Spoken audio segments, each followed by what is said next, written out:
हरे कृष्णा। आज एक सवाल, अगर आज पूरी दुनिया के सामने आपका परिचय सिर्फ एक शब्द में दिया जाए तो वह शब्द क्या होगा? आपकी पहचान क्या है? आपकी शक्ति, आपकी बुद्धि, आपका स्वभाव, आपका विश्वास या कुछ और? जरा सोचिए, क्योंकि आज के श्लोक में 3 योद्धा हैं, 3 शंख हैं और 3 अलग अलग पहचाने हैं। जय श्री कृष्ण। ध्यान से सुनिए आज का श्लोक। पांचजन्यम ऋषिकेशो देवदत्तम धनंजय पौंड्रम दध्मो महाशंखम भीमकर्मा वृकोदरा। इस श्लोक का अर्थ है, ऋषिकेश भगवान श्री कृष्ण ने पांचजन्य नामक शंख बजाया, धनंजय अर्जुन ने देवदत्त नामक शंख बजाया और भीमकर्मा वृकोदर भीम ने पौंड्र नामक विशाल शंख बजाया।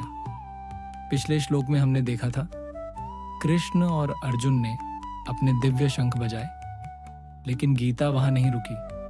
आज वह हमें उन शंखों के नाम बताती है, और सिर्फ शंखों के नाम नहीं, उन योद्धाओं की पहचान भी। पहले आते हैं श्री कृष्ण। श्लोक उन्हें ऋषिकेश कहता है। ऋषिक अर्थात इंद्रियां, ईश अर्थात स्वामी, यानी जो इंद्रियों के स्वामी हैं। ध्यान दीजिए, युद्ध शुरू होने वाला है, चारों तरफ तनाव है, भय है, क्रोध है, अहंकार है, लेकिन कृष्ण वे इंद्रियों के स्वामी हैं। परिस्थिति उन्हें नहीं चलाती, वे परिस्थिति को देखते हैं, समझते हैं और फिर निर्णय लेते हैं। और उनका शंख है पांचजन्य। ये कोई साधारण शंख नहीं था। कथा है कि कृष्ण ने पंचजन नामक असुर का वध करके इसे प्राप्त किया था। यानी यह शंख एक विजय का प्रतीक था, एक संघर्ष की याद था। कितनी सुंदर बात है, युद्ध शुरू होने से पहले कृष्ण के हाथ में वही शंख है जो उन्हें उनकी पिछली विजय की याद दिलाता है। और शायद हम सबको भी ऐसा ही करना चाहिए। जब जीवन कठिन लगे तो अपनी असफलताएं नहीं, अपनी पुरानी जीतें याद कीजिए।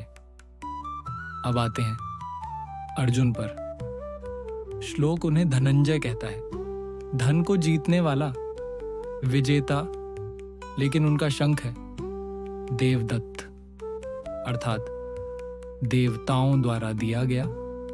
जरा इस विरोधाभास को देखिए। एक तरफ अर्जुन है, महान योद्धा, असंख्य विजयों के स्वामी, और दूसरी तरफ उनका शंख कह रहा है, सब कुछ सिर्फ तुम्हारी मेहनत नहीं है, कुछ चीजें तुम्हें मिली भी हैं। यही संतुलन है।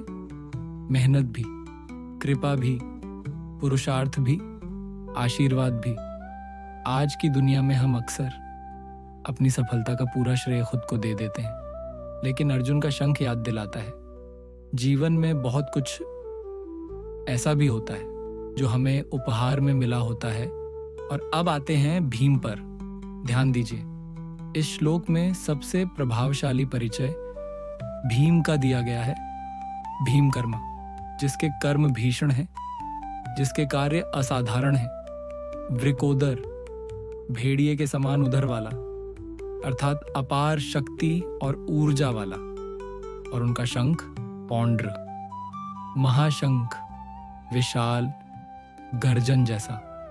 अगर कृष्ण का शंख स्थिरता की आवाज था और अर्जुन का शंख विश्वास की आवाज था, तो भीम का शंख शक्ति की आवाज था। युद्ध भूमि में हर किसी की भूमिका अलग थी। कृष्ण मार्गदर्शन थे, अर्जुन कौशल थे, भीम शक्ति थे। और यहीं ये श्लोक हमसे एक बहुत गहरा सवाल पूछता है, आप कौन हैं? आपकी पहचान क्या है? क्या आप अपनी ताकत से पहचाने जाते हैं? अपने ज्ञान से, अपने कर्मों से, अपने चरित्र से? क्योंकि अंत में हर इंसान अपना कोई ना कोई शंख बजा रहा होता है, बिना आवाज के भी। आपके निर्णय, आपका व्यवहार, आपकी आदतें, आपके कर्म, वे सब मिलकर दुनिया को बताते हैं कि आप कौन हैं। तो आज खुद से पूछिए, अगर आपके जीवन का भी एक शंख होता तो उसका नाम क्या होता?